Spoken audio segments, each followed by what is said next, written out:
मित्रों,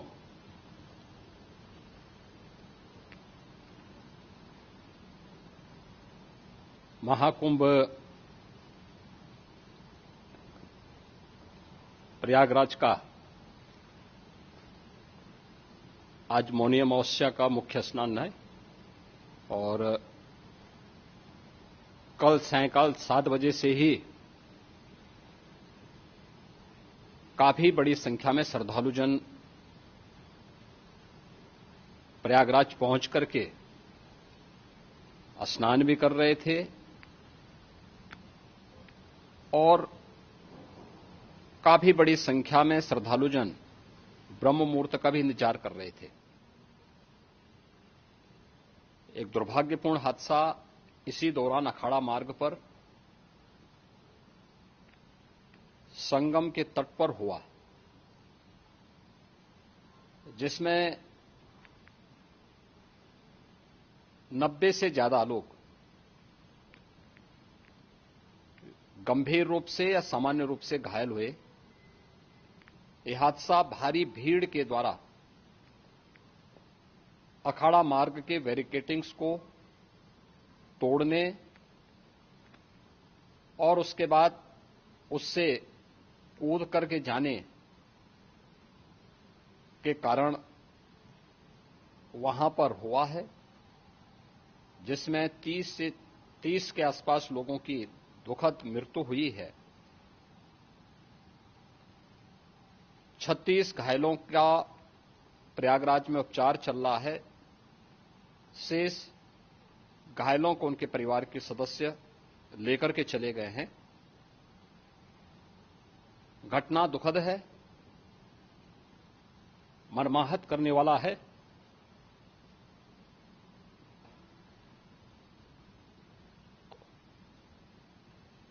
उन सभी परिजनों के प्रति हमारी पूरी संवेदना है। हम लोग रात्रि से ही लगातार प्रशासन के संपर्क में हैं। मेला प्राधिकरण, पुलिस प्रशासन, एनडीआरएफ, एसडीआरएफ,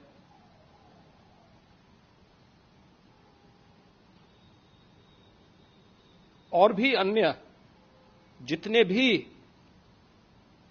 व्यवस्थाएं हो सकती थी, उन सबको वहां पर तैनात किया गया है।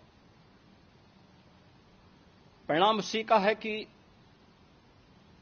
हादसे के कुछ ही देर के बाद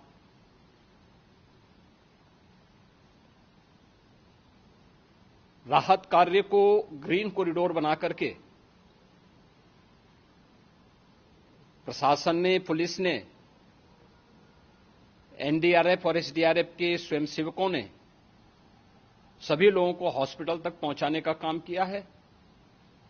लेकिन दुर्भाग्य से इस दौरान ये मौतें हुई हैं।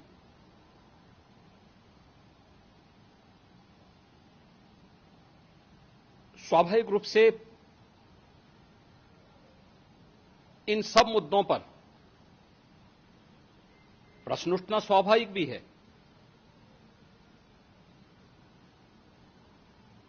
उपचार के बाद बहुत सारे लोग अपने परिवारजनों के साथ जा चुके हैं, उनके परिवार के लोग ले जा चुके हैं। जो बाकी बच्चे हैं उनका उपचार चल रहा है। उपचार के सारे इंतजाम वहां किए गए हैं।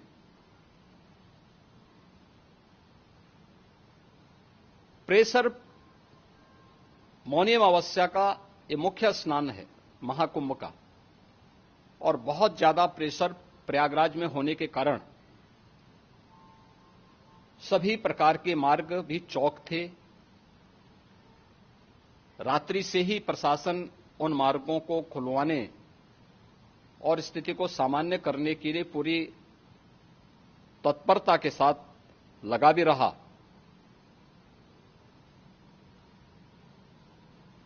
ये सभी घटनाओं के बाद, ये जो हादसा हुआ है, इस हादसा के बाद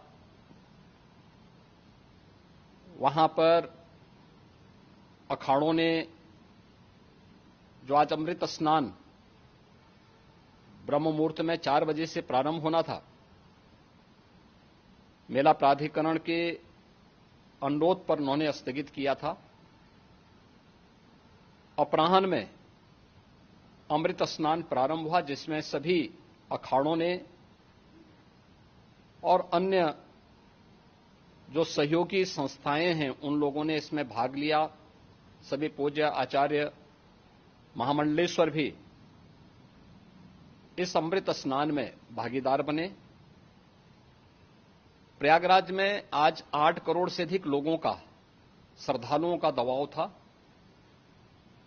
यद्यपि अगल बगल के जनपदों में मिर्जापुर, भदोई, प्रतापगढ़, फतेहपुर, कौशांबी, इन सभी जनपदों में भी होल्डिंग एरिया बना करके काफी बड़े पैमाने पर श्रद्धालुओं जनों को रोका गया था, जिन्हें अमृत स्नान संपन्न होने के बाद, जब सभी अखाड़े स्नान संपन्न कर चुके हैं, उसके बाद अब वहां से रिलीज किया गया है।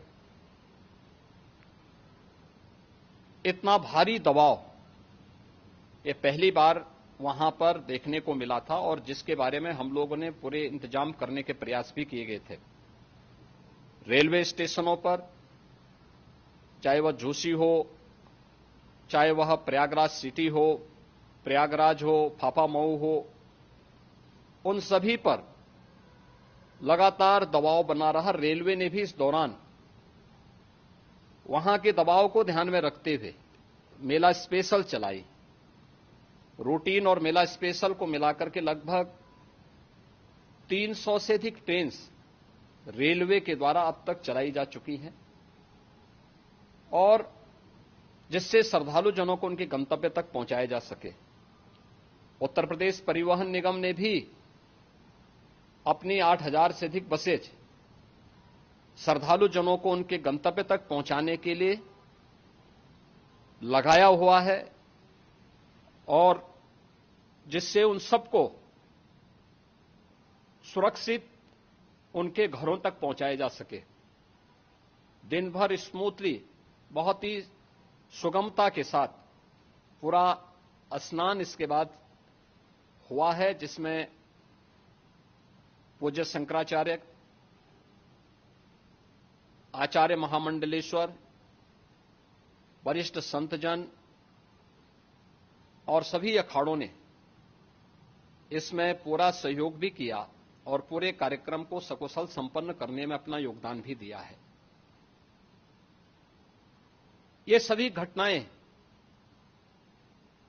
मर्माहत करने वाली भी हैं और एक सबक भी है, लेकिन हादसे के तह में भी जाने की आवश्यकता है, और इसी दिशा से सरकार ने भी तय किया है कि हम इसकी एक जुडिशियल इंक्वायरी भी करेंगे, क्योंकि कई बार रिव्यू होने के बाद स्थानीय स्तर पर हर प्रकार की सतर्कता के बाद आखिर कहां से ऐसे हादसे फिर भी होते हैं और हुए हैं।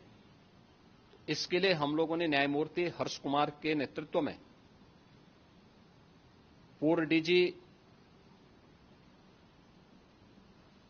श्री वीके गुप्ता और retired IAS Shri DK Singh, इन 3 सदस्यीय जुडिशियल कमीशन को भी इसके लिए गठित किया जा रहा है। इन सभी अन्य कार्यों के साथ साथ हम लोगों ने वहां की पूरी घटना पर आज पूरे दिन भर एक एक घटना को लेकर के मुख्यमंत्री का जो कंट्रोल रूम था, उस कंट्रोल रूम से भी, चीफ सेक्रेटरी के कंट्रोल रूम से भी, डीजीपी के कंट्रोल रूम से भी लगातार इन चीजों की मॉनिटरिंग की जाती रही। दिन भर बैठक चली है और लगातार एक एक घटना को लेकर के वहां पर प्रशासन के साथ संवाद भी रहा है, विभिन्न अखाड़ों के साथ संवाद रहा है, अन्य संतों के साथ भी दिन भर हम लोग संवाद बनाते रहे हैं। प्रातःकाल से आदरणीय प्रधानमंत्री जी का, माननीय गृह मंत्री जी का, माननीय राष्ट्रीय अध्यक्ष जी का, अन्य तमाम केंद्रीय मंत्रियों का, माननीय रेल मंत्री जी का, प्रदेश की माननीय राज्यपाल महोदया का भी इस संबंध में बराबर आवश्यक दिशा निर्देश भी और मार्गदर्शन भी प्राप्त होता रहा। इसको लेकर के यहां पर सरकार ने उसे नीचे मजबूती के साथ उतारने का कार्य करने का प्रयास किया। घटना अत्यंत दुखद है। मृतकों के प्रति मेरी विनम्र श्रद्धांजलि है। जितने भी मृतक के परिजन हैं, उन सभी परिवारजनों के प्रति जिन्होंने अपने परिवार के सदस्यों को खोया है, मेरी संवेदनाएं हैं। विनम्र श्रद्धांजलि उनके प्रति संवेदना मेरी है और इस पूरी घटना की हम लोग न्यायिक जांच करवा करके इसकी तह में भी जाएंगे। इसके अलावा पुलिस के स्तर पर भी अलग से हम लोग इसके एक अलग से भी जांच करवाएंगे कि आखिर कहां पे ऐसे हादसे किन कारणों से हुए हैं, क्योंकि पहले से इस बारे में हम लोग हमारी रणनीति थी कि इतनी बड़ी संख्या में श्रद्धालु वहां पर आएंगे। मृतक के परिजनों के प्रति हम प्रदेश सरकार की तरफ से, जिन्होंने इस हादसे में अपने परिवार के सदस्यों को खोया है, वहां पर मेला प्राधिकरण के पास वो पूरी सूची है, उन लोगों ने उसको वहां पे जारी भी किया है। मैं उन सब के प्रति अपनी संवेदना भी व्यक्त करता हूं और परिवारजनों को हम प्रदेश सरकार की तरफ से 25-25 लाख रुपए की आर्थिक सहायता की घोषणा भी कर रहे हैं और न्यायिक आयोग इस पूरे मामले को देख करके एक समय सीमा के अंदर राज्य सरकार को अपनी रिपोर्ट देगा और इसमें आने वाले समय में या आने वाले स्नान के लिए भी हम और कैसे व्यवस्था को और सुदृढ़ किया जा सकता है, इसके बारे में भी कल मुख्य सचिव और डीजीपी स्वयं एक बार प्रयागराज जाकर के उन सभी मुद्दों को देखेंगे।